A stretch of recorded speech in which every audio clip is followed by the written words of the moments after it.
Oh, okay. I'm just in my working space.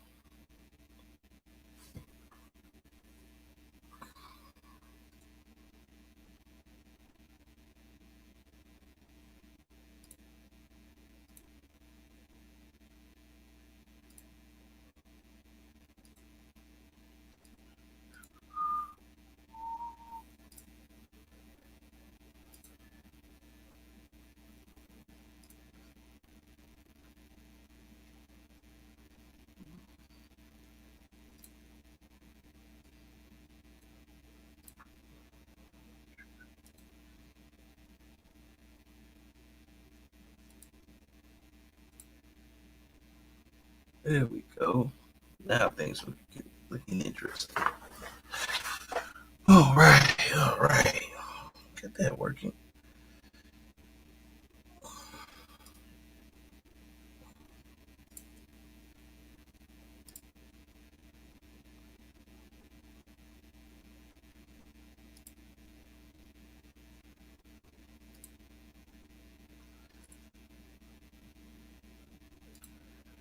Give me just a second, guys. I'm still getting things situated. Yo, yo, yo. Hey, Chuck, how's it going?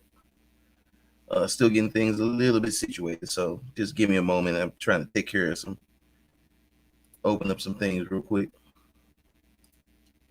And we're gonna get to the drawing and the talking in just a minute. I got a lot of stuff to talk about. A lot of things happen over this weekend, and I definitely want to touch on all of it. So just give me a moment. I'm still getting everything correct with the live streams and all that good stuff. Uh,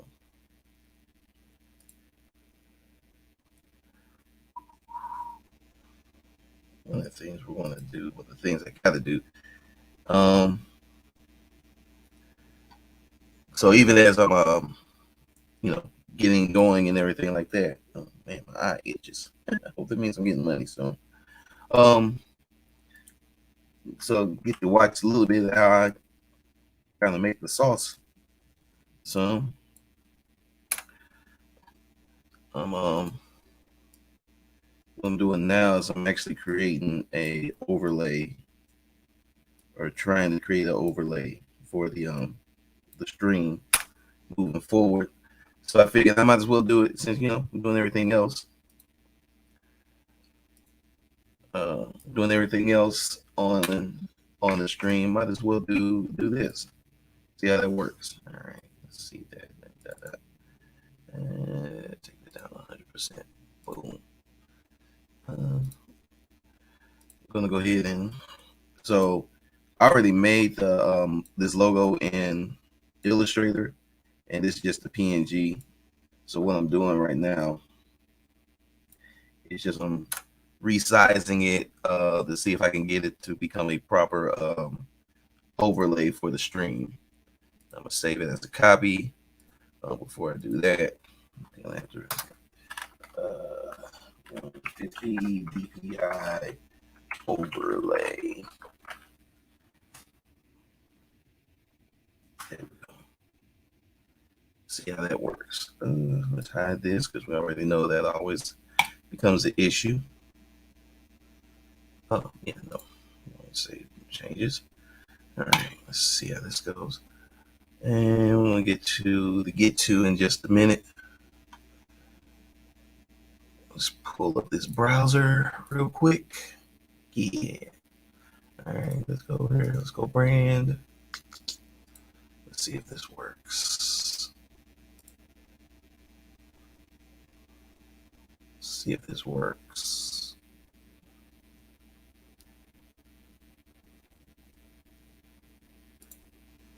Nah, still. All right. I'm going to have to play around with that at some point and figure it all out. But we're just trying something. So, oh man, let me get my head right. About to get to doing some drawing. about to enjoy. Got a good show. Hopefully, I got a good show for you. I hope everybody is doing well. That you had uh that you had a wonderful weekend. I know I had a wonderful weekend. Let's see here. There we go. Let's pull that up. So yeah, had a wonderful weekend, and oh, that's what I need to do. Oh, see, the one thing about going live, you're live. It's all live. So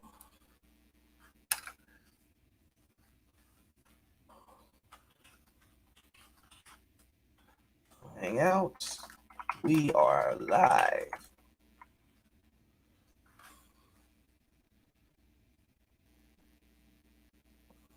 So yeah, man. And just had a good weekend, enjoyable weekend actually. Got to got to get a lot of work done, and really a lot of work as far as just figuring some things out with this process that we're in right now.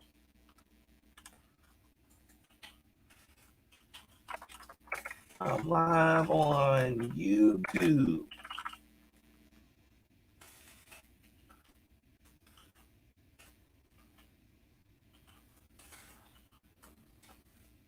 Can I type? Hang out.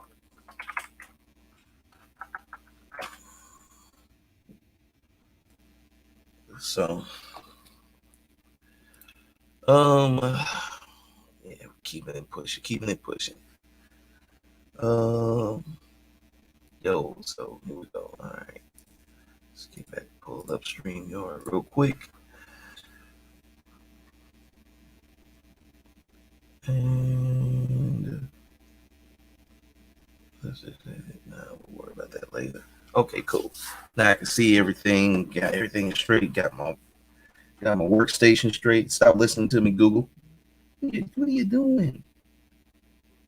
Oh, this is text. Oh, so anyway, so yeah, the weekend, yo. If y'all don't know by now, this weekend, All Star Weekend is probably my favorite weekend of all weekends in the year. So I was very happy and very disappointed. So let's talk about All Star Weekend. And did any of you guys watch the festivities? Did any of you guys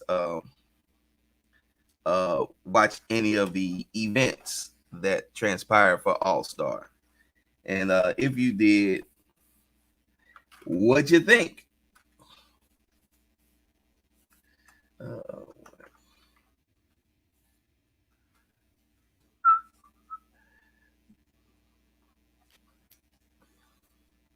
Uh, y'all don't know, the All Star Weekend is kind of that's my jam. That's the thing I love All Star Weekend. I know it's not a real basketball game, but it's the dunk contest, 3-point contest. Um, just seeing all the shoot arounds and the nostalgia and all the pageantry, and what fur is Fat Joe gonna wear, and what strange Nike outfit is he, what fit is he gonna wear, what rare Nike is he going to pull out the closet. Um, always looking for those types of, always thinking about that type of stuff. So, um, you know, for me, All Star Weekend is that weekend. Um, it's a lot of fun to be had, and yeah, okay, that's good. The details. Uh, That's good. Good to know, James. Good to know. So, um, I was definitely a having fun from a fan perspective. When it comes to a lot of the things that are going down with the All Star Weekend, um, and with some things I was like, could have been better. There's some things that were definitely could have been better though. Um, and again, let's just address the elephant in the room. Uh, that dunk contest was not very good. It just was not good at all. I was very just yeah, disappointed. You know, thank you, Cole Anthony, but did nobody want to see you trying to dunk in Tim's, and the fact that you know the New York cats that I saw, they were like, you tied your Tim's all the way up to the top, so that disqualified you automatically. Was not a good look. I don't know what you were thinking there, buddy, but apparently you cannot tie your Timbs all the way up to the top if you're from New York. You know how New York cats are. They got their rules, and it's funny to me. So yeah, um, so Cole Anthony trying to dunk in Timbs and failing miserably was pretty bad. What else? Just all the missed dunks. Um, that was just not fun to watch. It really was not. It was just bad. You know, I tweeted that it was one of the problems um, with the dunk contest in particular is it seems to go in cycles. Um, when you get the young guys in there, it's kind of too big of a moment for them for some reason. That you know, it felt like the dunk contest overwhelmed these guys, to be honest. And you know, it was you know, it was one of those things where I really thought that the they they probably had really great dunks in their mind and in their imagination, and I'm hoping that they practiced them. You would think they would at some point, but there definitely comes a point where you know sometimes you got to sacrifice the creativity or the ooh ah, what you want and what you got to know what you can do. I'll put it to you like that. So I was disappointed, but um, I can honestly say it was a pretty low point. It was a pretty low point for the guys that participated. I appreciate them having the bravery to participate, but definitely they were not prepared for that moment or for what that moment actually called for. And I guess it goes to kind of the fact that they weren't the really big stars. They weren't you know the LeBron Jameses or the John Morants of the world. They were guys that had earned a spot or earned the right to be all stars or at the weekend, but you know they weren't ready for that, and it kind of shows. Oh man! So right now I'm just kind of So what I want to work on today is a drawing. We're going to call it the aftermath. I'm just trying to get a feel for it right now. Don't have too much of a feel for it just yet. Uh, I'm talking bad about the All-Star contest, but right now I'm kind of looking like these cats at the All-Star. Not really putting out the best show just yet. Oh, it was underwhelming. Yeah, Majestic. It was underwhelming. um, it, you know what? Underwhelming is the nicest term that we could call it.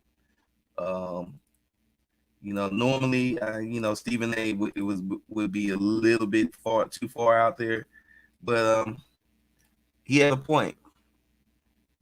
It was embarrassing. I actually felt bad for the kids that were out there, and I think that was one of the things that really hit me. I really felt bad for those young guys because they were out there giving it their all. Don't get it twisted. They were out there trying to do the best dunk they could possibly do, and it just wasn't working at all. Um, you know, so I don't think it's so much.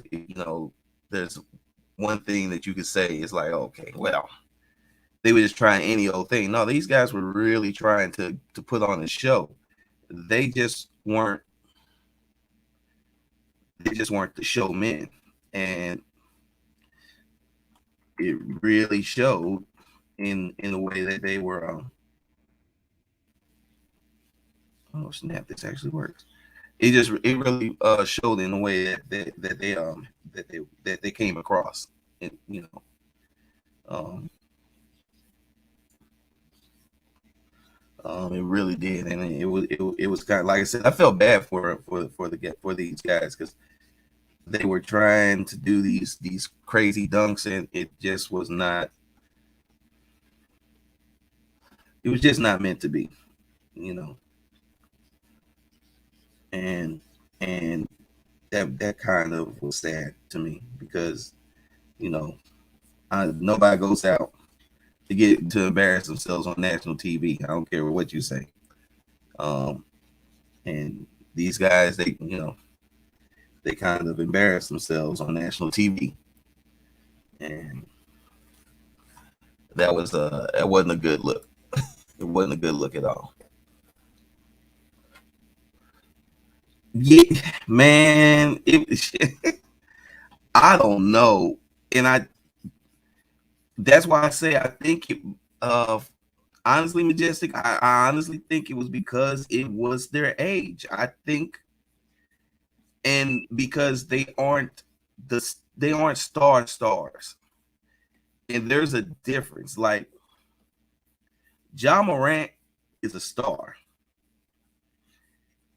Ja Morant is a star, so he for whatever reason he can handle these bright lights better than these other guys.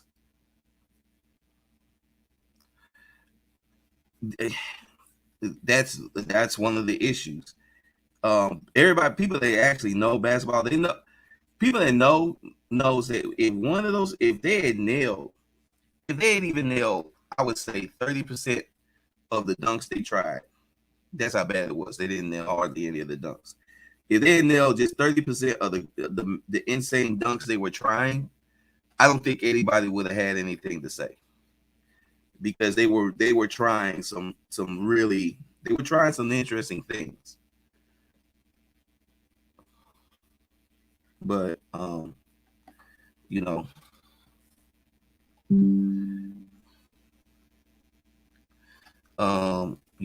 there's there's a fine line between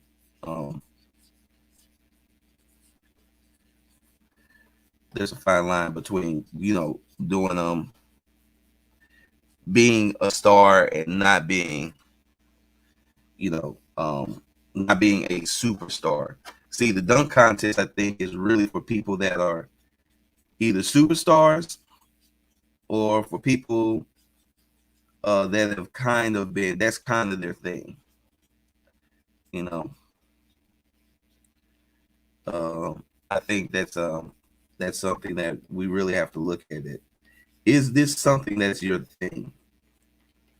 You know, I don't think these guys it was their thing, to be exact. Boy, it will be super messy today. It's gonna be a super messy drawing, but it's all good. So, but and for example, look at the All-Star game. Look at how oh shoot, I'm stupid. Man, I'm already messing up. I'm messing up. We just gonna start over. See, this is what I get for talking bad about people. But if you look at the All-Star game, look at how Steph handled the 3-point. When Steph dropped 16 3-pointers, and if you look at it, how him and Bron are just, they know how to play to the crowd. They know how to get people hyped up. It's when the superstars are superstarring, that it's a different level, man. Steph Curry and LeBron James are showmen. They're incredibly skilled athletes, but they're showmen, and they were putting on the show. You know, Giannis messed up about 20. LeBron just LeBron was trying to get the assist title or something because he put so many just passes on the money, and I think it just took these guys by surprise. They weren't ready for it. But it shows. And then there was a moment when Giannis went for a dunk or something like that, and LeBron pretended like he got scared. Just just doing things, just their timing. Yeah, they were just showmen. They were just doing it big time. And then when Steph started doing no look 3-pointers from the half court line. Who does a no look 3-pointer from the half court line? Like literally, Steph was looking to make sure that he was at half court, and then he shoots a no look 3-pointer, turns around, and the funny part was, you could tell it took even Giannis and Trae Young were just looking at him like, what is happening? They couldn't even understand it. That shows you the difference between like Bron and Steph. Even guys like Giannis and Trae, we know Trae is big time in money, but come on, man, he was looking like, what did you just do? and that's one of those things that you have to that you got to deal with at the All-Star, and it goes to show you, because that's what happens when you're that level of star. And you know what you got and know what you got to do. So, and then how Bron played to the crowd at the last shot. It's one of those deals, and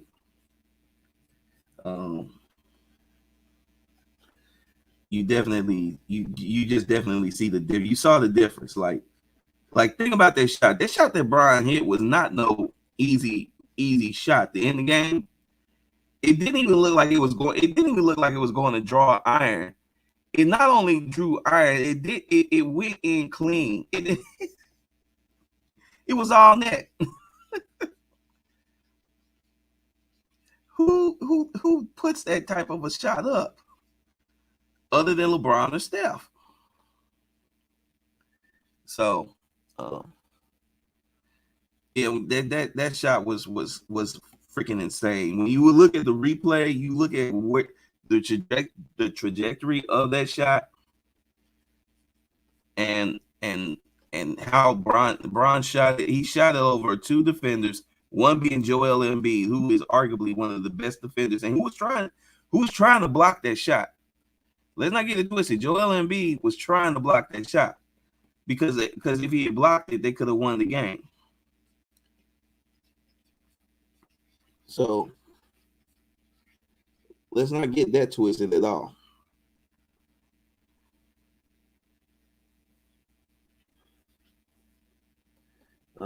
But that definitely was just an amazing game from that respect.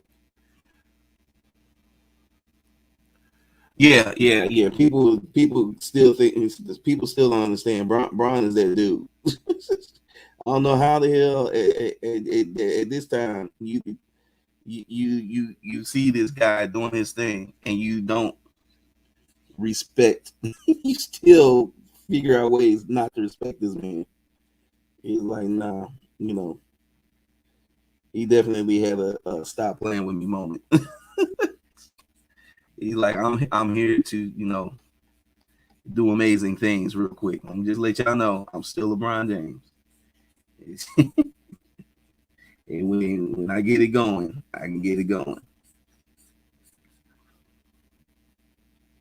So I was yeah. You know what? Some of it is political, which obviously we get it.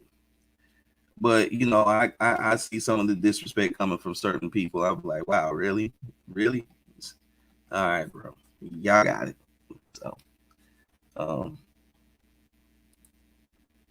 I just find it I find it amazing sometimes, and but once again, y'all gonna miss that man when he retires. When he retires, y'all gonna miss that man severely.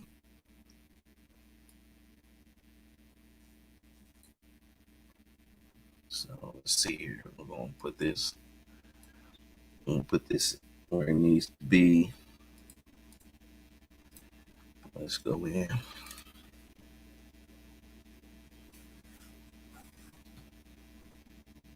Actually, I just had an idea. So a lot of times when I'm doing these types of where I'm just kind of riffing and figuring things out, I'm just kind of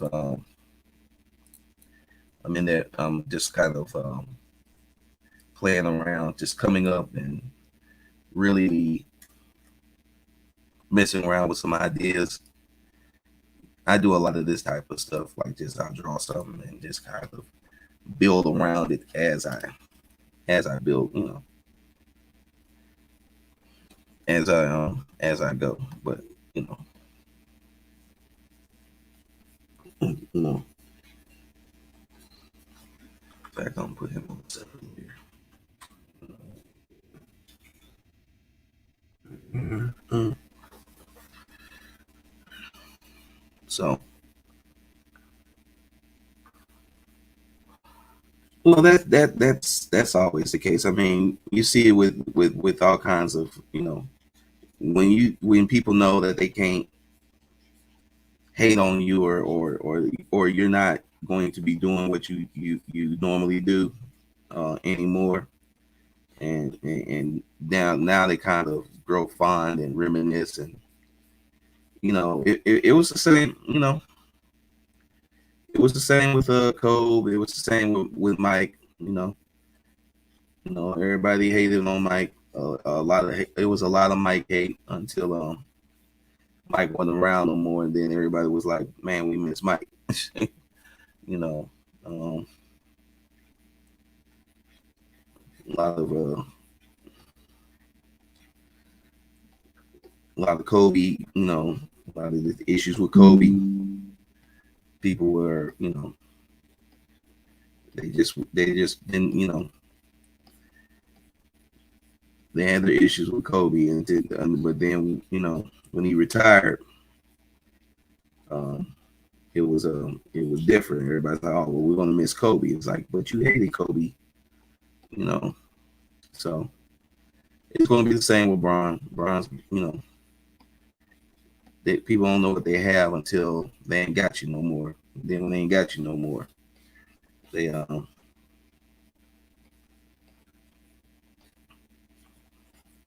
they have to kind of find the next kid or the next person to kind of to bring down and attack to see, you know. That's why they say this. That's why they say being a star, being a superstar.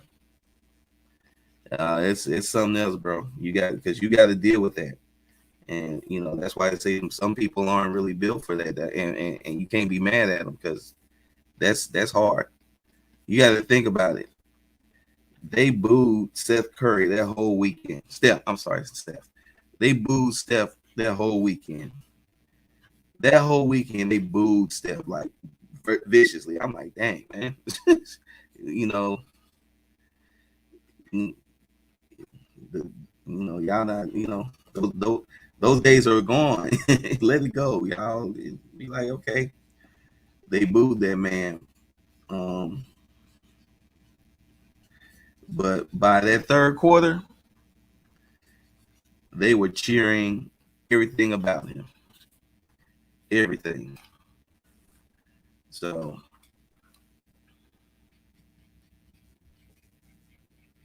oh shoot, wrong layer with her.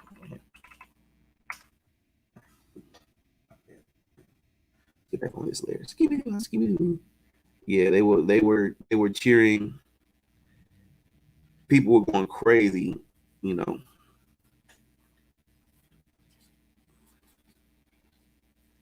Looking at what he was doing, and they were cheering and just going nuts because they couldn't believe, this man was hitting these threes like that. And it's like, he turned the crowd around. He turned them all around. Yeah, that was a Cavs crowd, which I understand. I mean, hell, we booed all the Cubs all the Cubs that had to come to the All-Star in St. Louis. We booed the hell out of them. We did not care. If you were a Cub, you was catching these boos. But what I like about Steph is that he didn't even get mad. He ain't say nothing about it. He just went for the he just like, look, shoot, I'll do what I do. And guess what? By the end of that game, he had turned them around. He had turned them all the way around. And it was an amazing sight to see. No, I don't want him on that layer. I want him on that layer. And you had to respect. You had to respect him. So he made them people respect him, and I appreciate that. You got to sometimes you got to turn you got to do the hard work of turning the crowd around, and he did that. He won them over by just being amazing. You can't be a basketball fan and see a man hit no look 3-pointers and just not be like, and you just can't. You got to appreciate what that man did.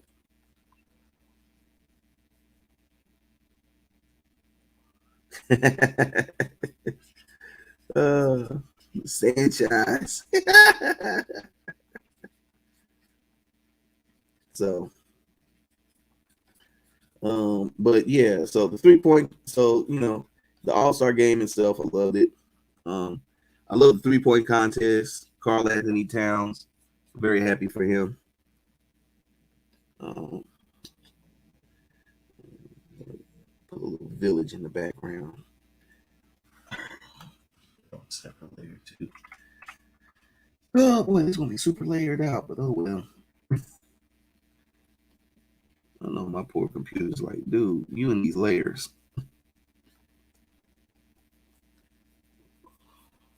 What the hell are you thinking, bro? I'll put the mountains in the back. Just yeah, there we go. Oops. Lock and unlock. Oh, I need to be on that layer. That's what I need to be. All right. All right. So kind of got a nice yeah, that's what we talking about, Kirk. That dunk contest. Once again, I ain't gonna talk too bad about them because they were these guys I'm not gonna talk bad about them because I know how hard it is for these guys to do what they were trying to do. Oh shit! Before I do that, let me go back. Unlock all these layers. I can actually drop that out. So I know it was hard. It's hard trying to do what they do, and they just those guys are not ready for primetime players. They're not. They're not those guys. So I'm trying. I think we have to kind of be fair when we say when we talk bad about the contest and just say, hey man, a lot of those guys are not ready for that type of a light. They weren't ready to be shined on like that. Oh boy. So what I'm doing right now with this particular work, this illustration, is I was freestyling, came up with something that fits the title of this video, which is the aftermath. And I've drawn basically everything on its own layer so that it's all separated, which means that obviously that I can drop a layer out and I can just finish out these characters one by one and have them doing their thing. So that's kind of how I like to work nowadays. It's a drawn out process, but it works for me. Let's see here. We won't put this up to no, keep it at 4. Let's get on it. Get on our dragon head real quick. Blurtish, what's up, Keith?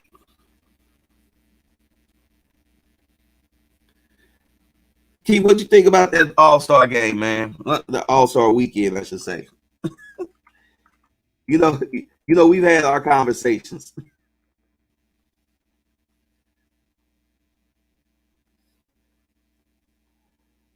So, always, I love getting your opinion of things. Let's see here. I'm actually going to take this to a 5.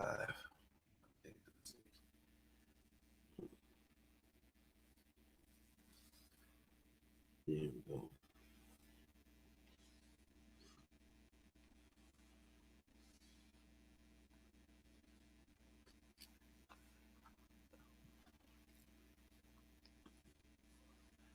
I think working this particular. Oh man, I don't like that. Don't like that line.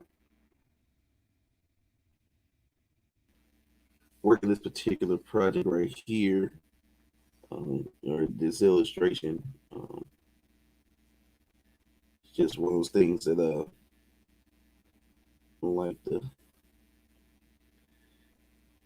I like to draw dragons. I do dragons and kaiju.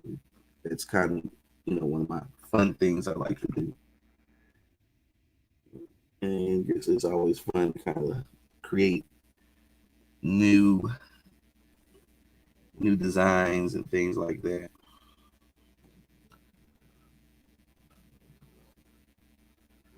Oh, you skipped All Star Saturday?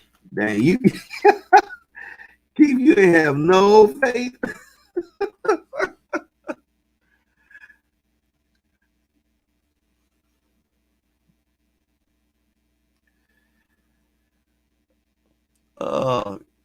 Oh snap! All right. Oh, they opened. Oh man, those retro arcades are coming back. We have one here. What is it called?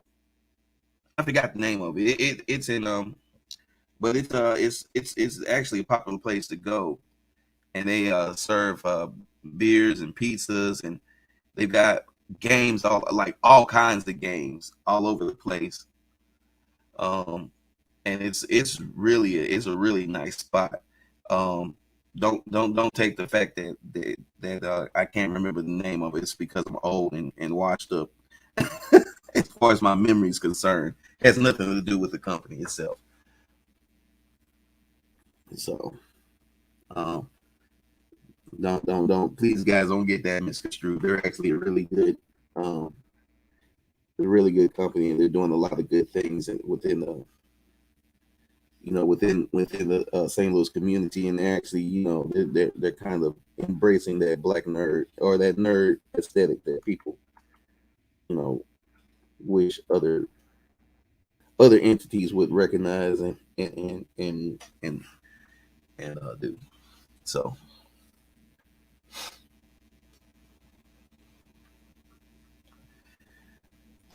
yeah, you know what, like I said, I understand that those guys weren't they weren't the guys we wanted to see, but I appreciate them and admire them for trying and kind of going out there, and like I said, I felt bad because some of these guys were just they literally embarrassed themselves on national TV,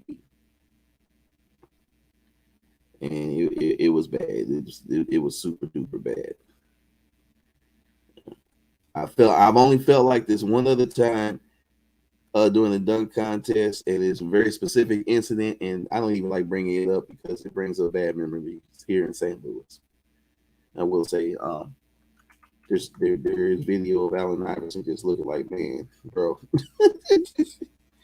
you might want to give up.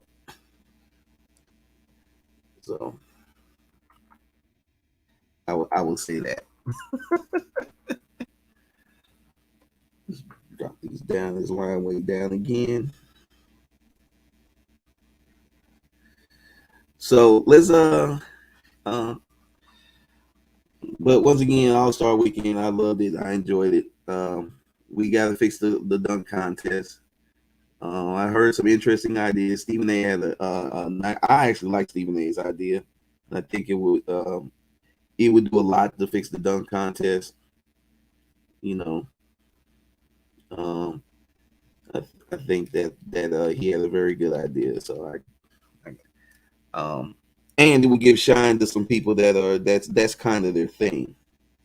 Maybe we got to go beyond just All Star Weekend can be just that celebration of basketball in general, and the dunk contest could kind of evolve. The dunk contest needs to evolve, so maybe that's the way it evolves, is by letting these pro dunkers, these guys that do these videos on IG and YouTube and the like, let that be their showcase.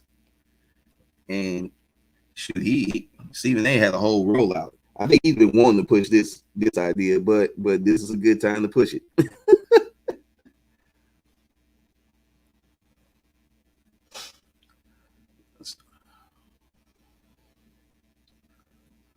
So basically, what Stephen A. was saying was that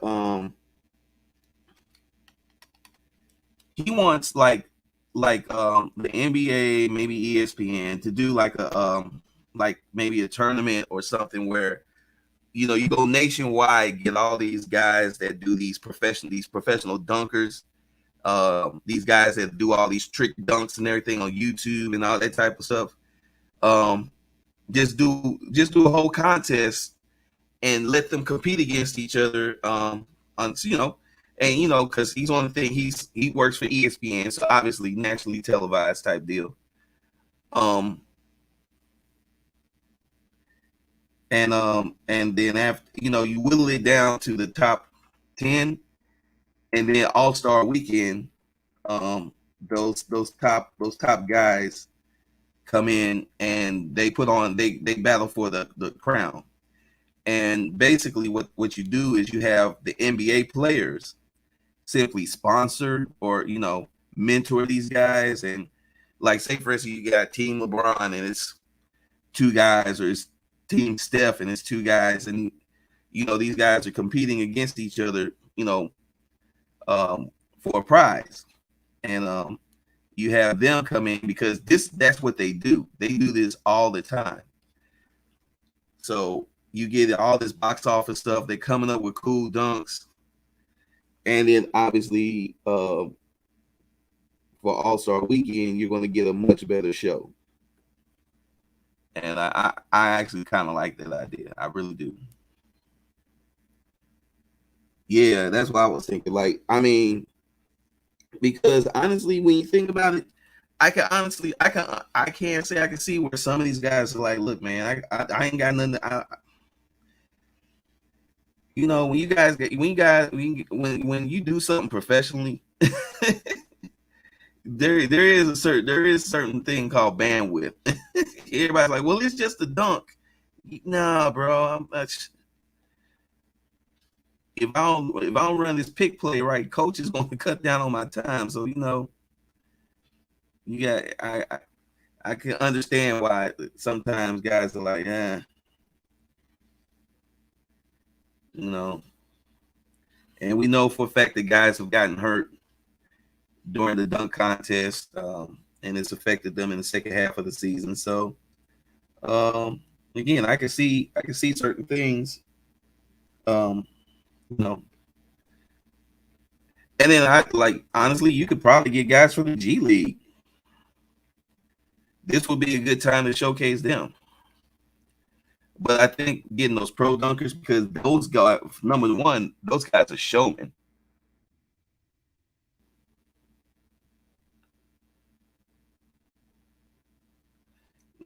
Oh, well, that's true too. But I don't even think the guy they're worried about. I don't even think social media is coming into play, Keith. I think really it's this. They're making business. These guys are making business decisions. I think these guys honestly are making business decisions, and they're just like, that's not the dunk contest ain't good for business, you know. And we gotta, I think we gotta, recognize that hey, this is a business too. At the end of the day, and these guys have to make some decisions. But you get these guys that that's what they do all day, all the time is dunk contests and all that type of stuff.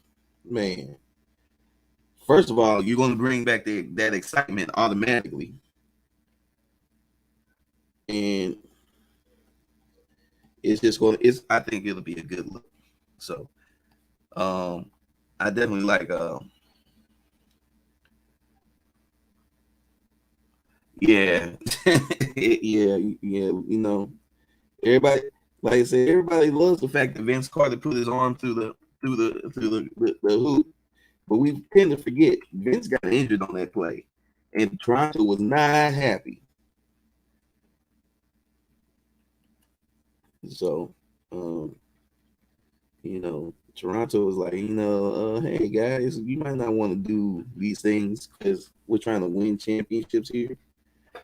It took them forever afterwards, but you know, maybe if Vince doesn't get that arm injury, he can drop 60 on Philadelphia instead of 50. Who knows?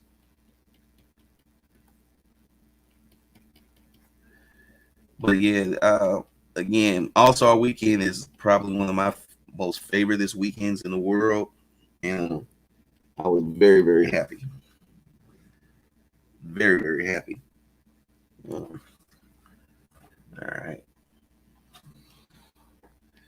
At the end of the day, especially with the All Star game itself. Oh, what you got? What do you guys think about the new format? I love the format personally. Um, I think it keeps everything appropriate about the All Star game, because once again, nobody's trying to get hurt, but obviously we want them to play a little defense. But I think with them reserving the defense for the last quarter, because that's when you got to get to the 163 points. I think that was a good compromise. I think this is a good format. But what do you guys think?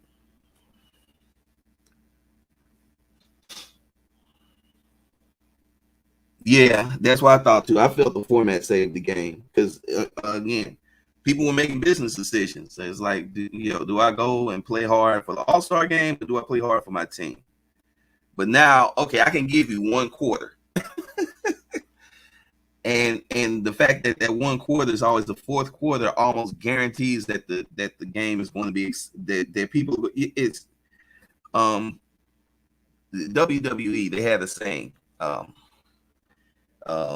and well, in wrestling they have a saying, it's not how you start but it's how you end the show. Yeah. So it's how you leave the people, how you end the show. That's what people remember the most. And you know, I know a lot of people had have issues with the first 3 quarters, like they ain't playing no defense, they ain't playing no defense. But the thing about it is it's always about how you end the show, and everybody just remembers how the fourth quarter went. Well, Steph, and you know, Steph was doing his thing.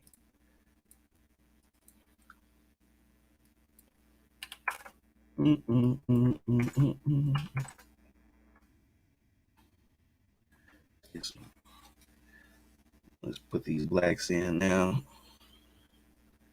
With this guy, yeah, Steph was doing his thing. Steph and Bron. And well, Giannis was doing his thing too. It's like,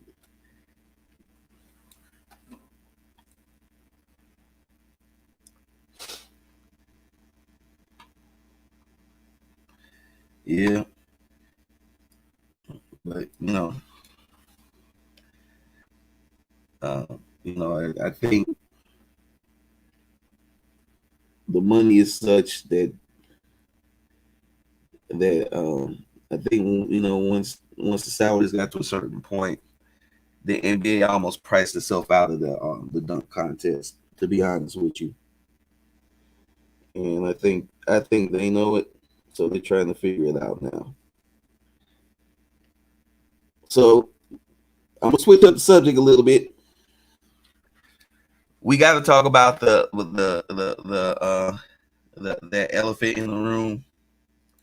All my comic book guys, all my peoples. So apparently Thursday, a great it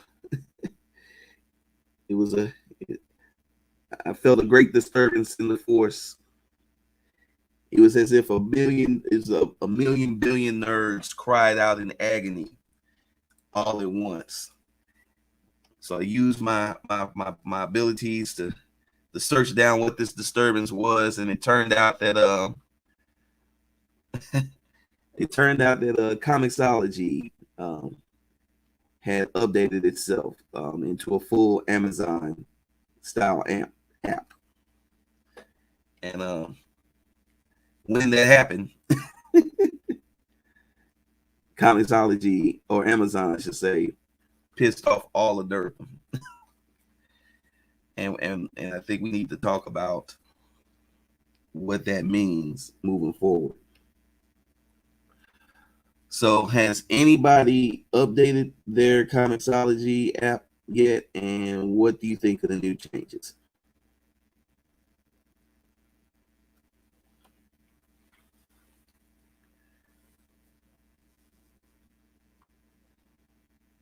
Because I've seen a lot of opinions, and um, it's had this new change. Um, it's been something, to say the least. So, but yeah, last week Comixology updated their app to a format that is or a operating system that's very much like anything else Amazon has put out of late, and they took away a lot of stuff. You know, they took away a lot of stuff, and there's a lot of people that were very, very, very, very upset. I can't say that I blame them either, especially if you're somebody that regularly uses Comixology. And you know, and I hate to I got to keep it real, because I print through Kindle Direct Publishing. You know, so I owe part of the growth of my career to Amazon in that respect, because it made something that's it made a way to publish that's viable for independent creators. in an affordable fashion. That being said, it's hard to find. Sometimes it's hard to justify certain things that my big corporate partner does. It's like I think they were a little tone deaf when they made this change.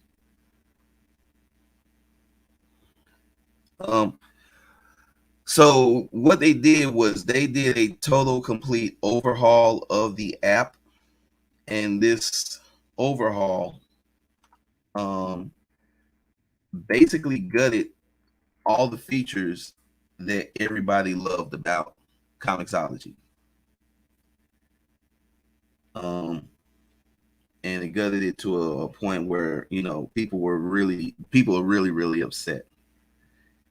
It severely hampered, and in a lot of cases it really messed up the user experience. And the first thing that we know um, in this world of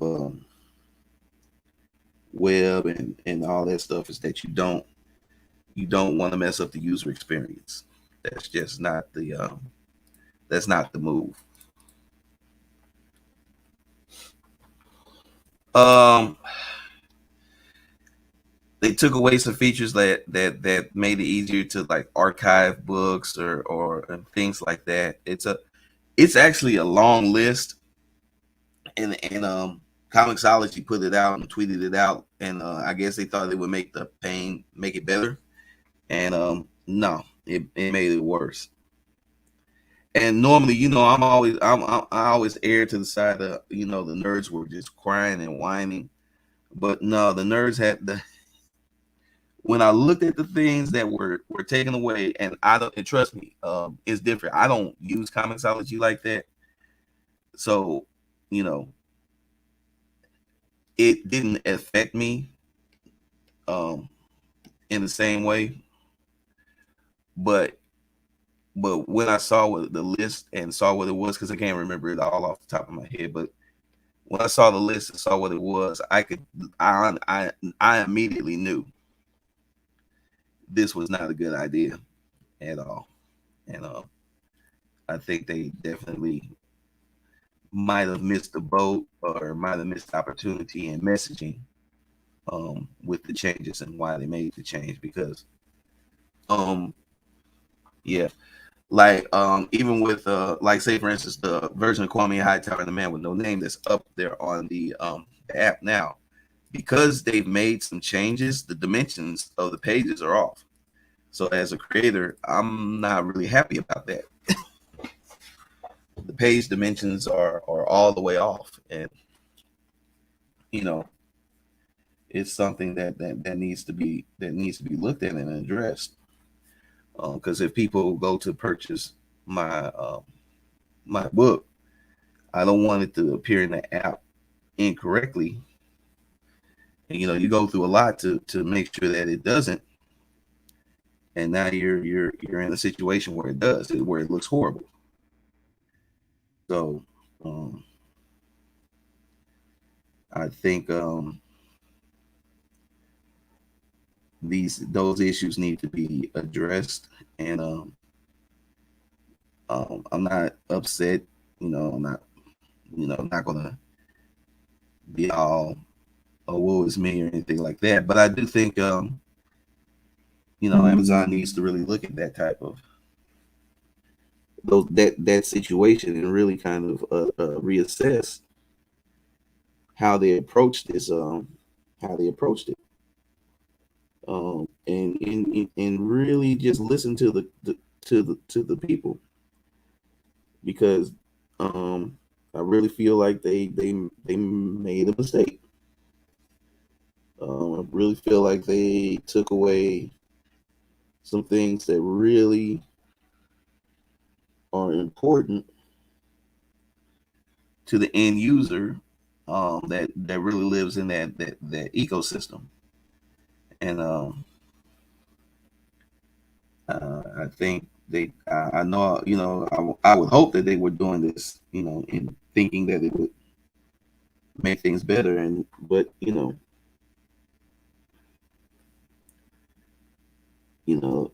at the end of the day, most of these companies not going to have that altruistic. This it's always hard to call these things. Everybody says, "Well, there's going to be a backlash." Well, there may be, but what's the backlash going to be? You know, um, even before Amazon, bought Comixology was operating in a way, they were taking out all the competition. Before let's call it spade a spade. Comixology was making sure that they had no competition to begin with. They were already actively, in that process of taking down anybody or any app that was coming into the space to compete against them. So it's not like Comixology is completely innocent here. But obviously,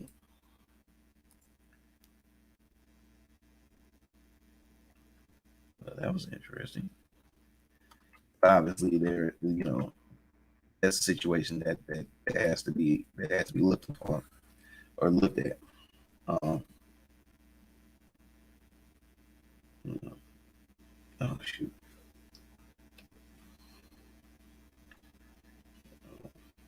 They definitely, I think, made an error in judgment, and we have to see how that plays out.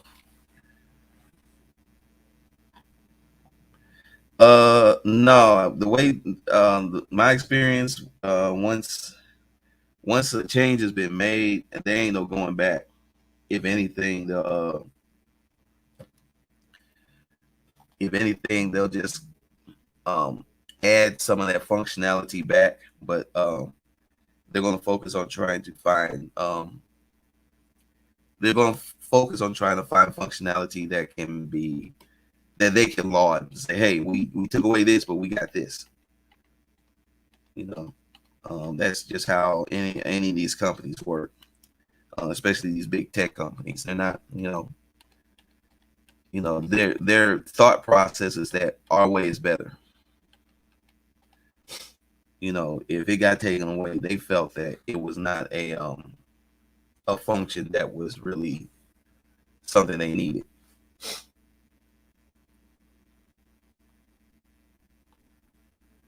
Yeah, that's always going to be the case with these particular companies.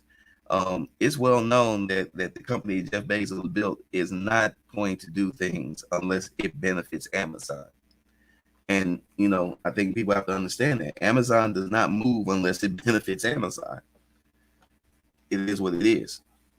They're not about to. They don't lift their finger or make any kind of adjustments unless it benefits them. They just don't. Um, they are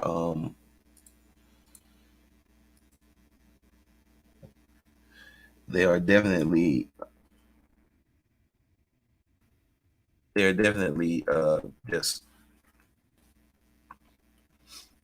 they're for self, which I guess being a business, that's that's one of those things. We say it's selfish as this is that. Well, their job is to make sure that the company survives over everything else. And if that means making changes to an app because they feel like their ideas are better, they're going to do that. That's just how these guys roll. And that's just how they think, you know. And they're that it's an arrogance. But when you roll the dice on your thought processes so many times and come up roses, you're gonna keep rolling the dice that way. because you never had a reason to not roll the dice.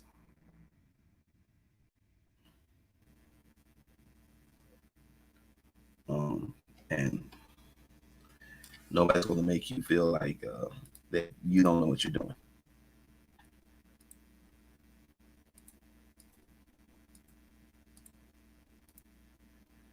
There we go. And that's kind of where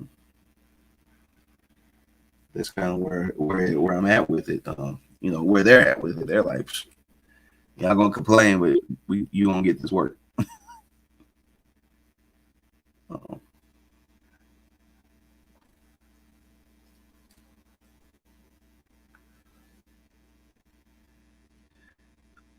well, see, that's the question. Or that's the thing. Their contention is that, hey, our functionality, our thought processes is going to make it better for the small guy. Um, you know, I I have to see. I can tell you, like I said, I'm not very happy with the presentation of Man with No Name right now on the app. Um, and there may be some discussion on how I'm going to have to reformat it to fit it, but that's a pain in the ass. I didn't know I was going to have to reformat my book because I formatted it to the way they told me to format it. So that's annoying, and that's an issue. Um, so we just have to, you know, like I said, these companies, they're going to company, and we have to kind of, you know, we have to kind of deal with the fallout from from what they think. Um, and again, that's kind of how all these companies roll. To be honest with you,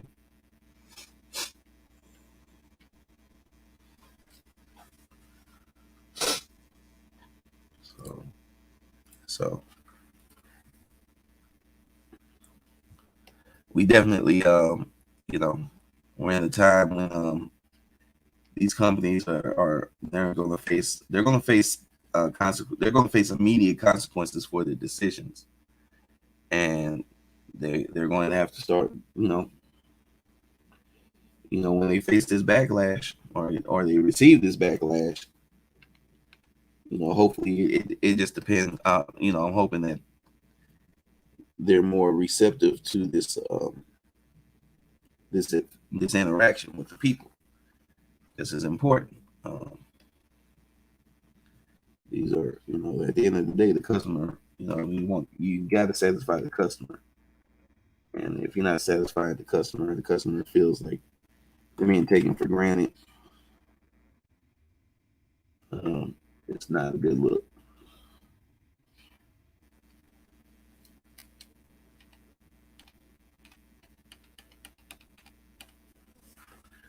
The whole world and world is mine. So we definitely have to look at that. And again, this may end up being a good thing for the small guys. It may be a terrible thing for the small guy.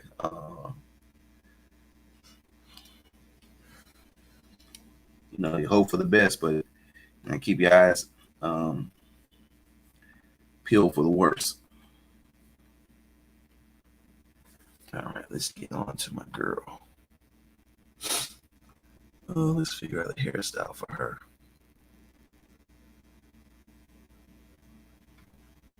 And a uniform too. I need a uniform. Oh, I need anything else. Excuse me. Let me see here. I need a. There we go. Ah, okay.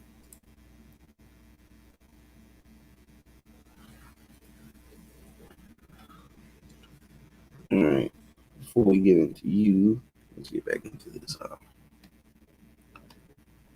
You're the world.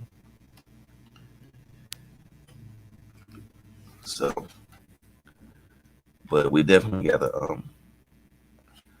There are always going to be these issues that comes with these these companies and what they're trying to do.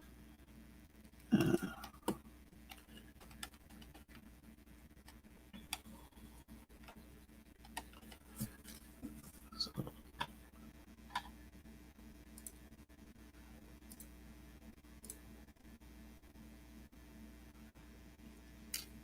short hair and braids. All right, let's do it. Let me get my all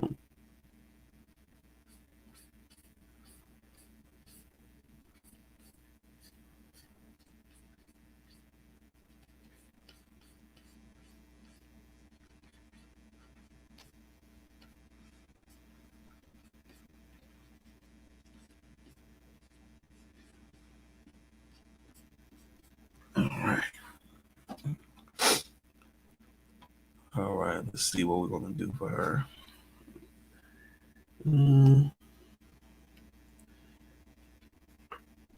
So a lot of times, what I like to do when I'm drawing, doing these types of drawings, is I like to just block out the basic body, but then I want to come back in and I'll kind of just rough in the outfit, uniform, facial features, all that stuff. So that's kind of where I'm at right now.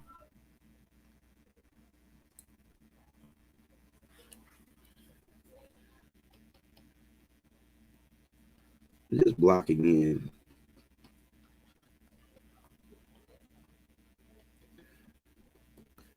the things that need to be blocked in.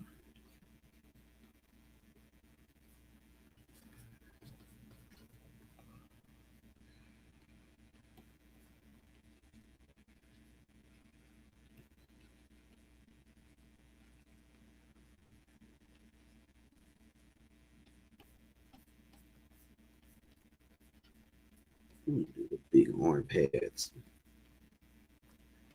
big shoulder pads. Then put the arm on the inside, nice little mesh type deal. You know, she's a big girl. She's got a muscular arm. Know that much.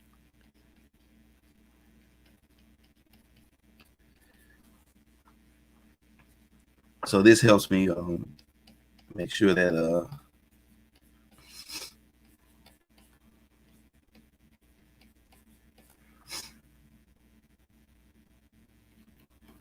make sure I get everything kind of tight, keep it dope. You know, make sure I get all the things that I'm looking for as far as the character is concerned.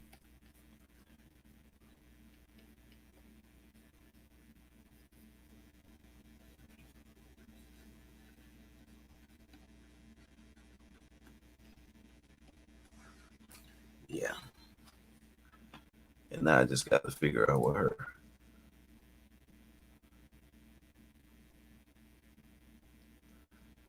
Trying to figure out how that's going to, how the rest of her is going to look.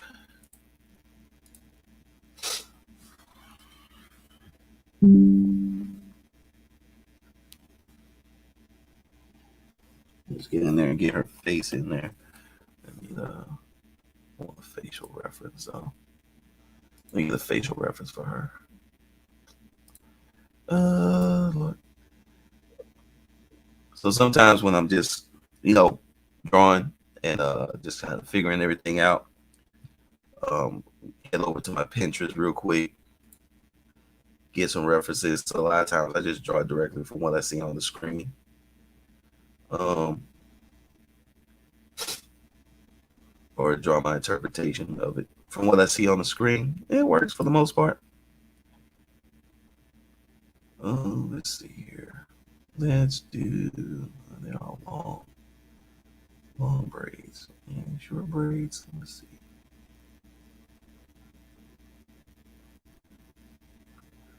Let's go here. Actually, I like that.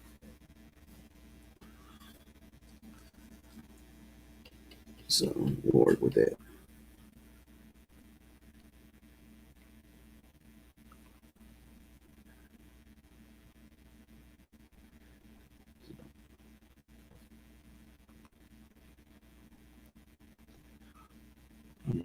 Go.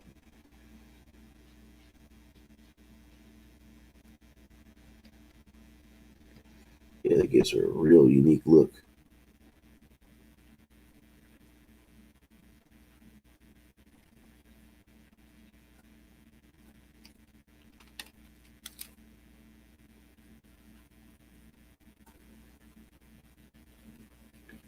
And that's what we wanted to have. A nice, have our own unique look. That's what helps gives her character.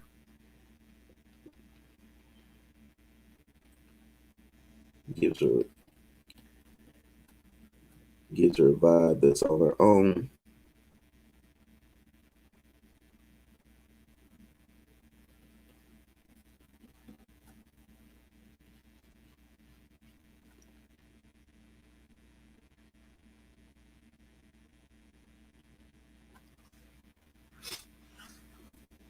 Because she's gonna have her hair braided a certain way.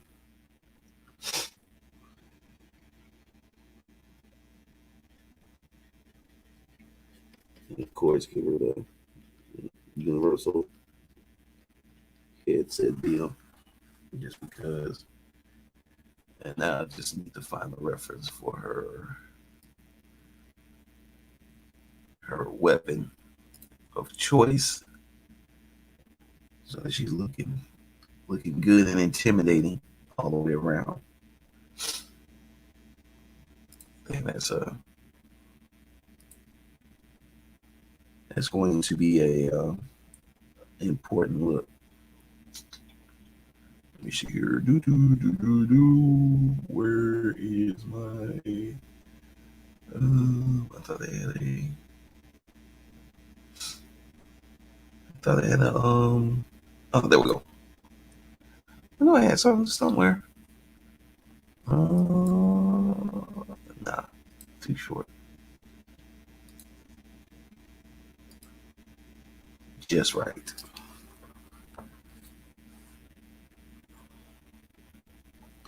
Let's click on here. Let's make sure we got.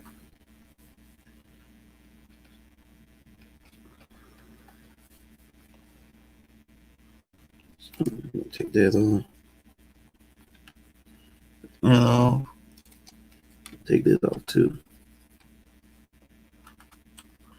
Oops. The way. So let's go ahead. Put this rail on here.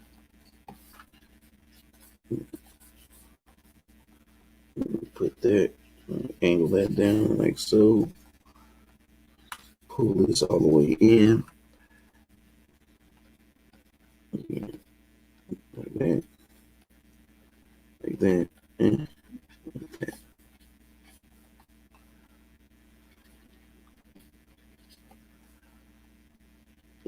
See, a lot of these things you just kind of riffing and drawing and making sure you got everything in the right place.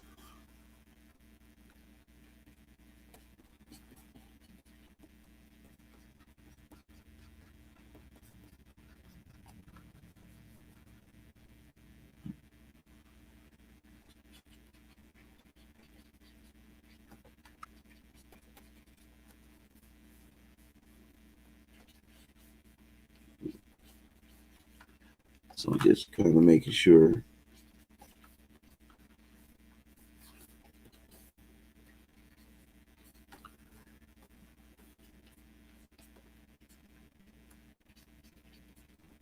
that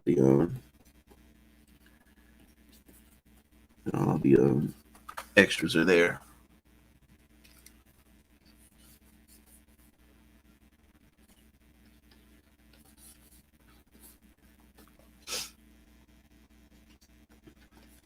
Okay.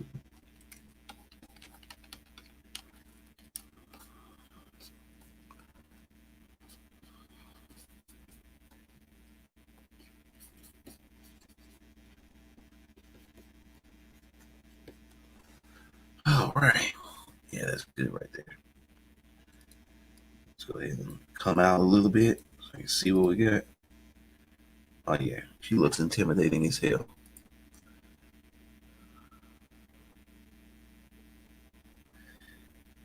A little bit, especially once I get it into the fine details. I just kind of reblocked it out.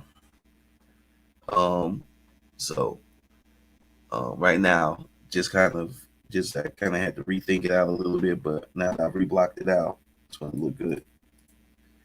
All right, so that's what we're going to end up with.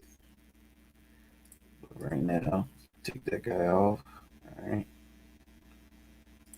lock her in. Unlock that. Get on this level. Uh, Bring that up.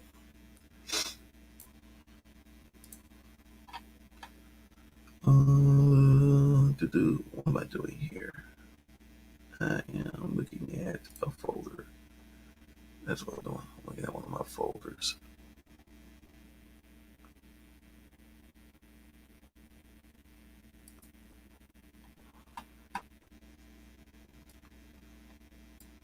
Let me see here.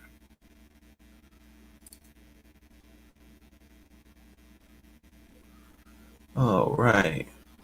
So, talked about comicsology. We talked about NBA All Star Weekend. So, Comic Con season is back upon us. And it looks like we're going to be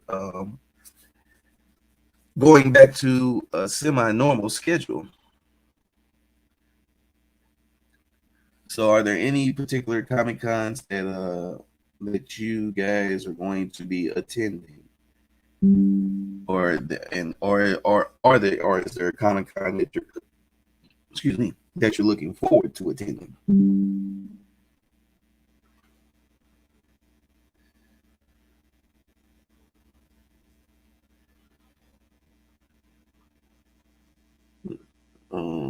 I know it's one con that I'm very interested in attending is going to be Fan Expo St. Louis, formerly Wizard World St. Louis.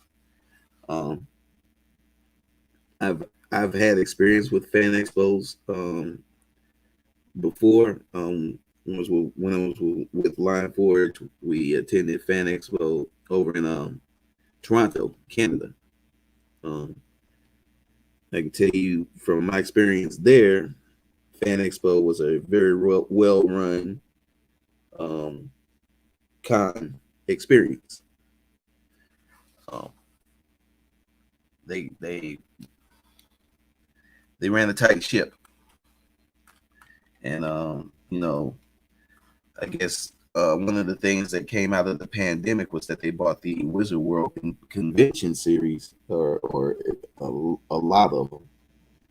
Um, so it's going to be interesting to see how they run as opposed to how a Wizard World show was run.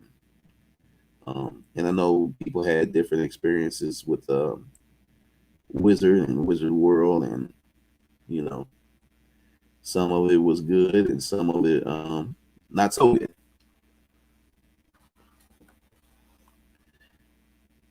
Okay, so Wizard's still coming to Cleveland. So yeah, from what I understood of the report, they only bought certain shows, or they bought a number of shows, but they only, but it was to certain markets.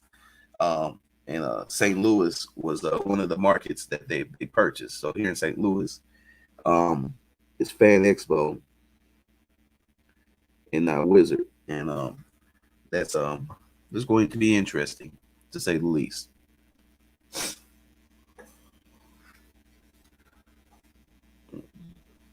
Right now, man, I didn't make myself some coffee.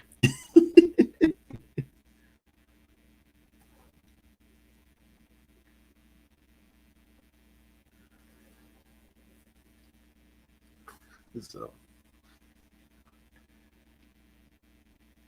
I made myself some coffee, and I definitely need some.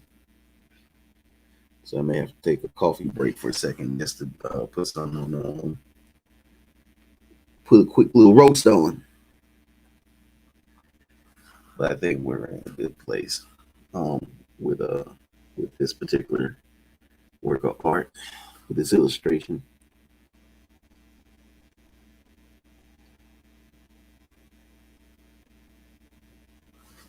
So, but yeah, definitely looking forward to seeing the differences between Fan Expo and, say, for instance, how a typical Wizard World show is run, and you know how Wizard is, or how Fan Expo handles certain markets.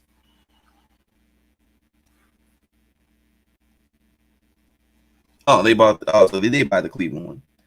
Yeah, that's what I thought. I thought they bought most of these shows in the Midwest. I thought they bought them. Um,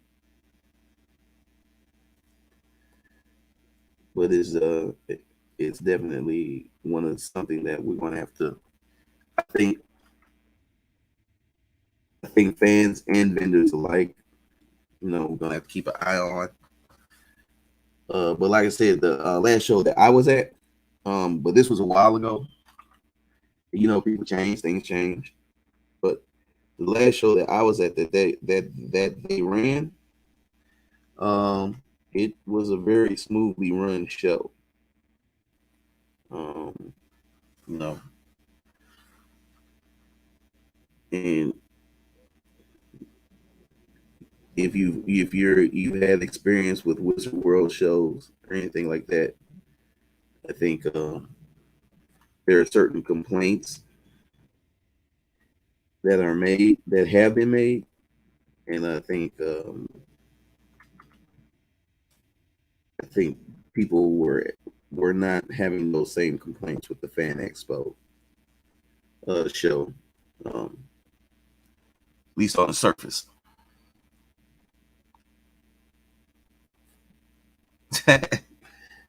Yeah, so I saw what I did. What happened was I saw this girl on my Pinterest, a hairstyle that I saved, a hair reference picture that I saved, and she had this kind of this look, and it was very unique. And I was like, okay, that's going to be a unique look. That's going to look good for this particular character. So I thought that I could replicate that kind of that look and that feel, and I think it came out pretty dope.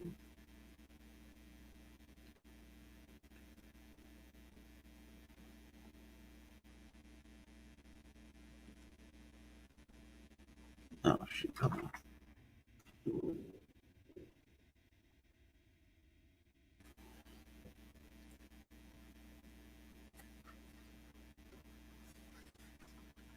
So a lot of times, yeah, she's coming out. I want to make sure that making sure that the character really kind of fits the mold of what I'm trying to do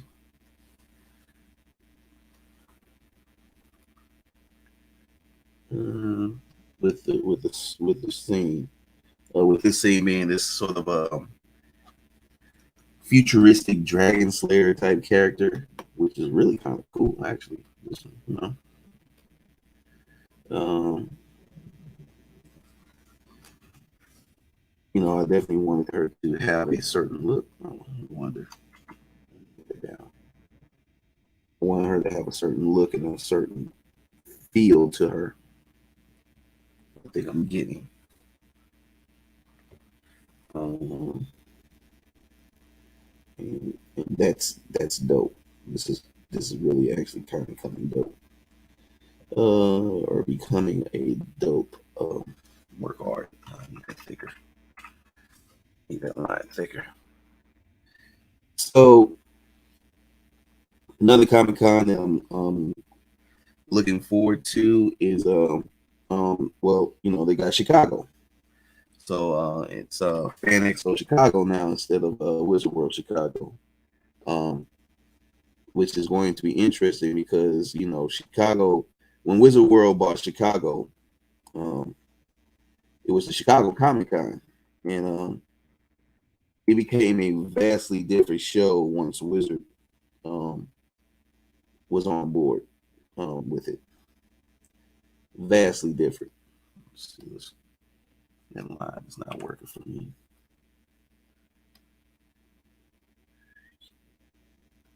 So,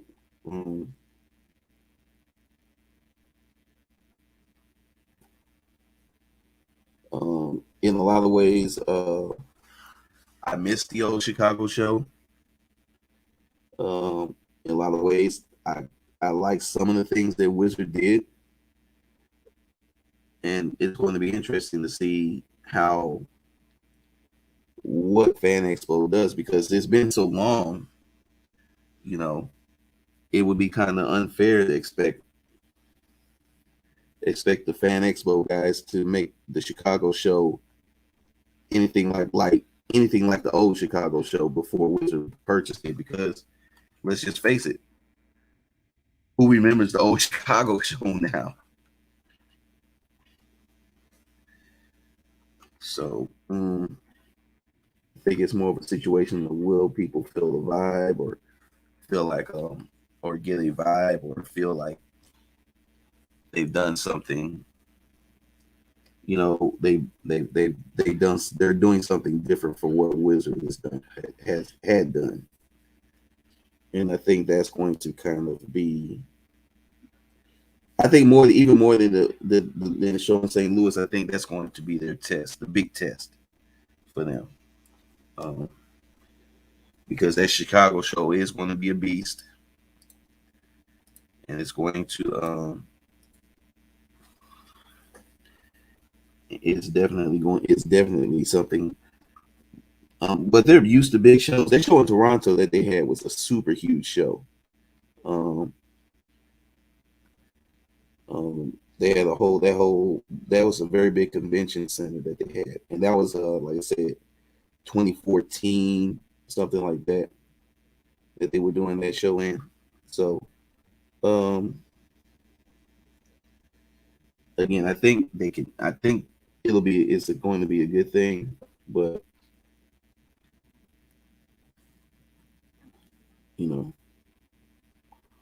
how good a thing I don't know, or I can't tell. I had a great experience in 2014, but that was 2014. It's 20. We're in 2022 now, and people change, companies change, priorities change. They could run. You could run a certain way when you're smaller. I don't know. This expansion. Is it too much?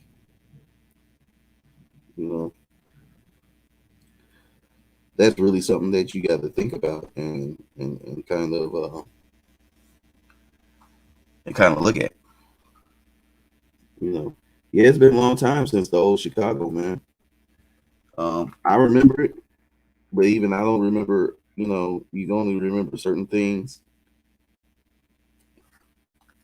and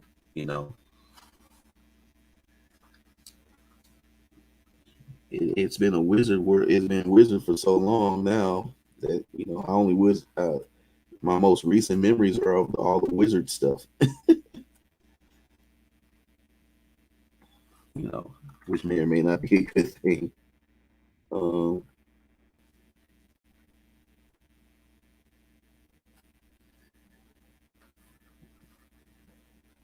you know,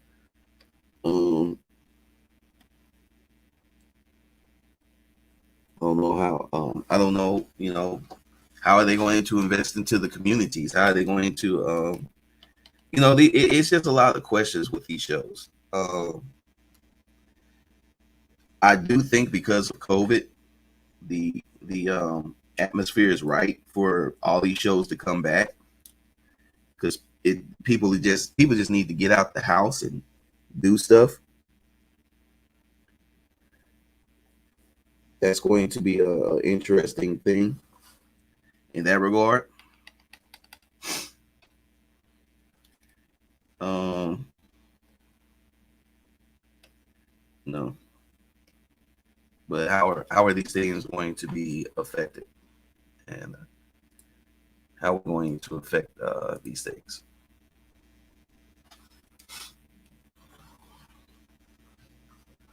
Um, and how are they going to how are they going to address some of the issues people had with Wizard? You know, they're coming into a situation where now you're taking over for a company that may or may not have the best reputation with people in the community. Maybe the vendors, or Wizard had his issues with some of his vendors. A lot of vendors felt a certain way about the show. I know that was the case here in St. Louis, and all the Midwest vendors that were coming to the St. Louis show, they began to feel a certain way about Wizard, and they, you know, whether it was deserved, whether it was not, I don't know. You know, um, the last show that I did, I didn't take a L, but I didn't make a lot of profit. You know, and that may have been partly because we took a calculated risk. Well, I convinced my friends to take the calculated risk. You know, and we set up a booth instead of setting up an artist alley. Um, you know, but I don't know how the people in artist alley did, to be honest with you. So um, this year I plan on setting up an artist alley, and we're gonna go a different route. I also have all the interns, the studio interns will be in play. So that's going to be an interesting situation. That's going to be that's definitely going to be something that we can that we're going to have to look at.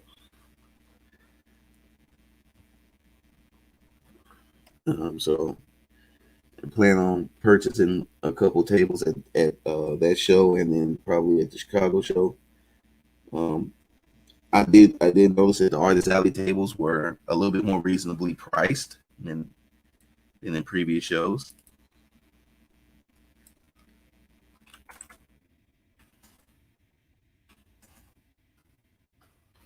So that already has that already affects my opinion somewhat on the show.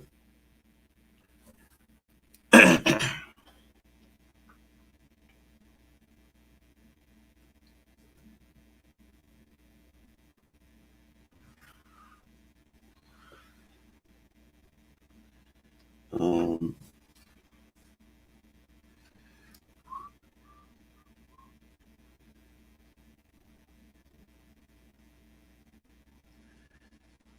um, you know, they be in the process of ordering plenty of stock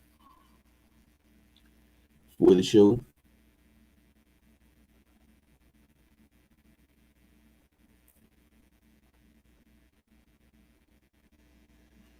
And I think it's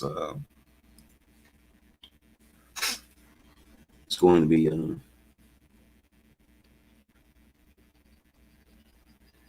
that's going to be a big thing, making sure that I'm ready for the show, and I've got the troops ready for the show.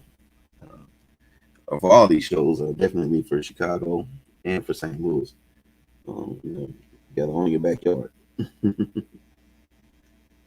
Gotta own your backyard.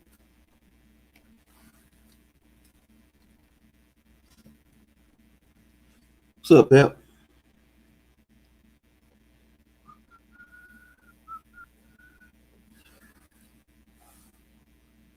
definitely. Oh shoot, back.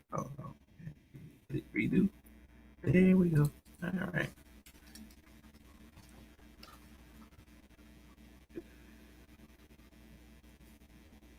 So I'm hoping one, you guys are enjoying the live. Um, we might do two lives. Might go to a two live system, two live crew. I don't know. I think it's one of those things that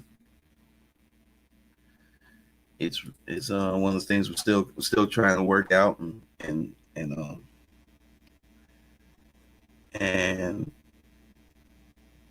just figure out on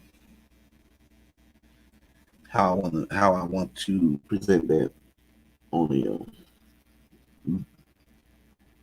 on a weekly basis. There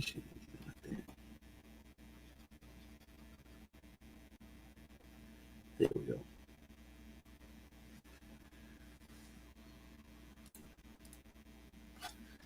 Yeah, should have filled that in. Yep, should have filled that in.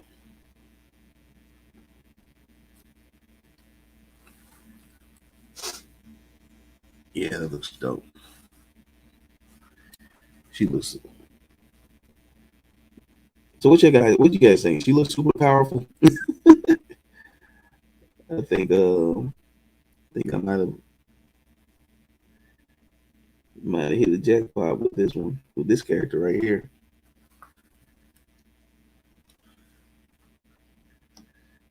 She definitely exudes strength. There we go.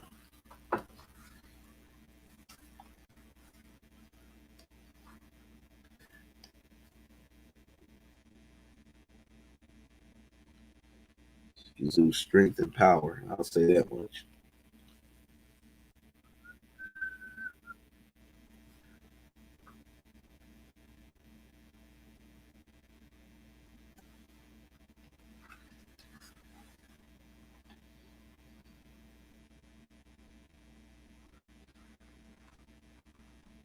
Oh, you gonna go to blah.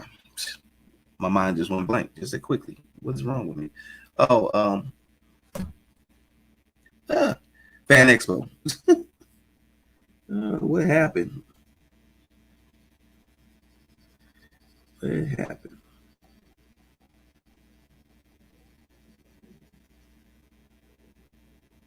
Yeah, that's what I plan to attend their third Fan Expo. Oh my god, that one.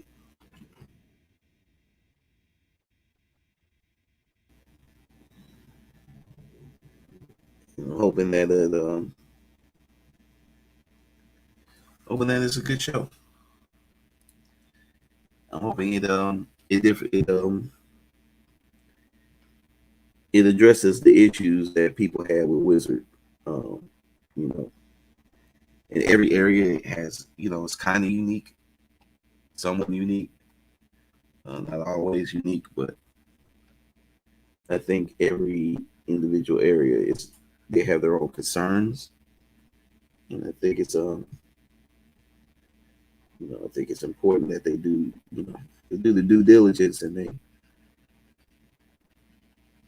they make sure that the town is taken care of. You know, you know, I want them to make sure they take care of the needs of the people over there in Cleveland. Just like I want them to take care of the needs of all those vendors and creators and everybody that's going to be here in St. Louis. It's a way to do it, so um, I'm hoping they show improve.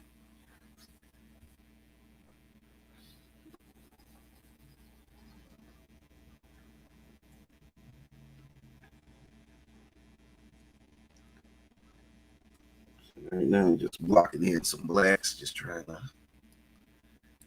see where she's at.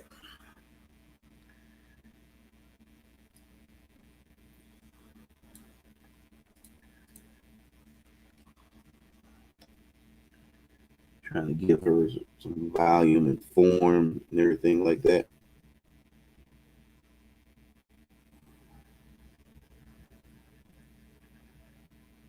So, um, so I really want to thank everybody for um, stopping by the live and chatting with me and everything like that. Um, Obviously, if you're not a subscriber, please, subscribe to the channel. Help the channel grow. If you are a subscriber, I would like to let you guys know that there's a YouTube page for Foresight Studio now. My studio. Um, if you go on there right now, it's just a couple shorts on there. But we're about to ramp up production on a number of different projects. A lot of motion comic projects, short stories. I don't know. I just created a pep. I just created her, but so about to ramp up and do a lot creatively. So if you guys could please go over to the Foresight Studio YouTube page, Foresight Studio YouTube, and uh, and check them out and definitely. Hold on, let me do this. Let me do this for you, chat.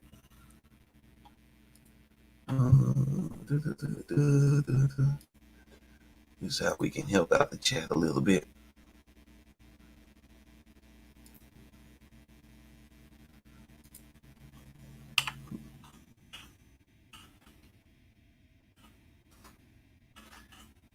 We'll do chat. Put that in the search. Here we go. No, that's not it. Not it at all. Where is it at?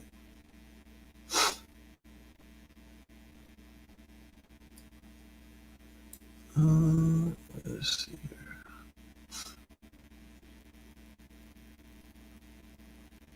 here. Trying to find it.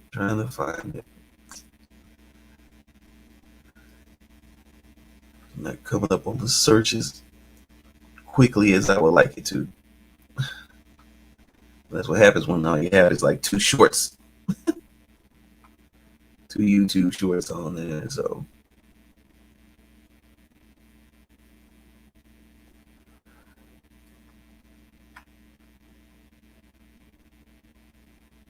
I have to, trying to go get the link for it the other one way, but I have to do it the other way. Yeah, no problem.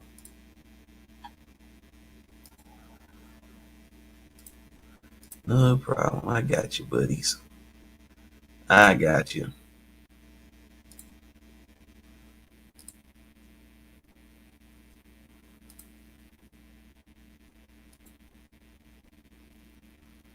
Okay.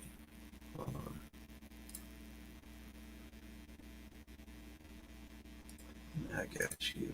Get this link to you. Oh, there we go.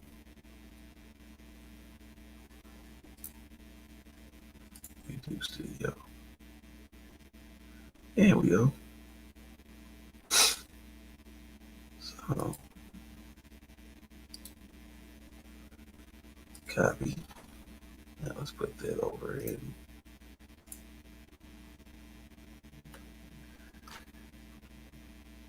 Yeah, these shorts are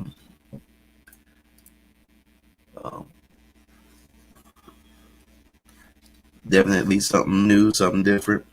And of course, we're going to be adding on, like I said before, short stories, short content, motion comics. That's kind of the next. That's the next frontier for the studio. And just I'm working with some writers and some brilliant creatives. So we definitely got some heat coming your way, guys. I'm super excited. I'm super proud. So go ahead, if you haven't already, take a minute, go on over there, hit that link, and subscribe to the channel.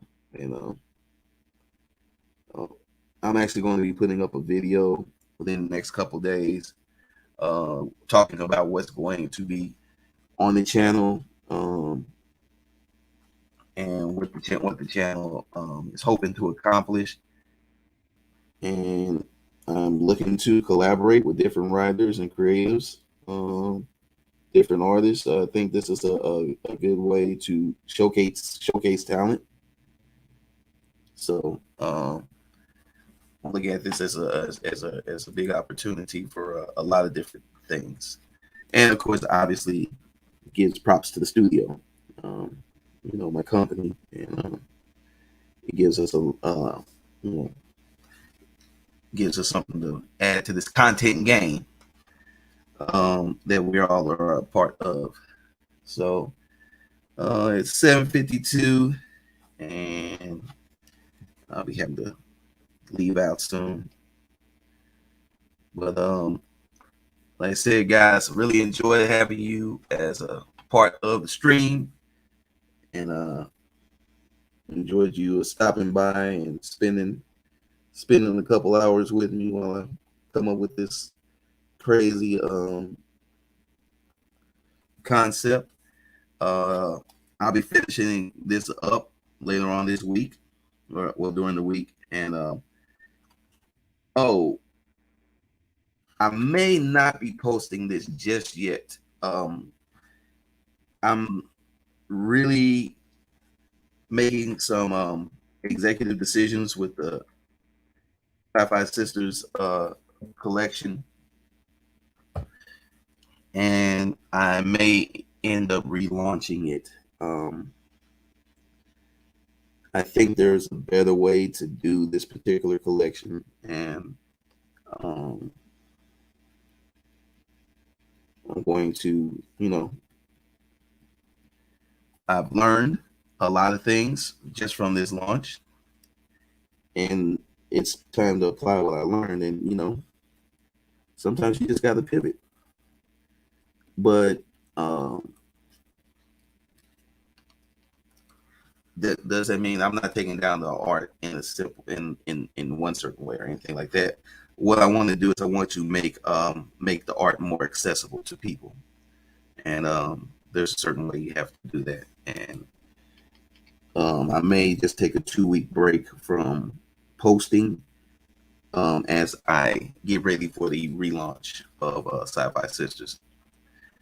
So no, we're still going to have we're gonna have plenty of content, and when I relaunch, I think it'll be much better in the long run because of the things that we'll be able to accomplish and do.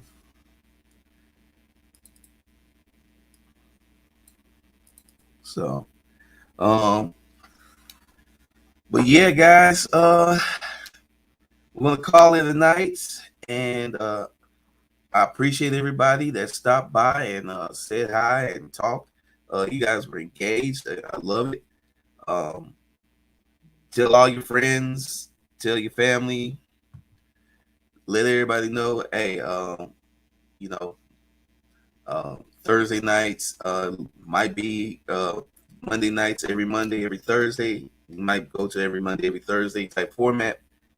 Every Monday, every Thursday, Dave's on, and come just check them out for 20 minutes or so. Just come see what I'm creating.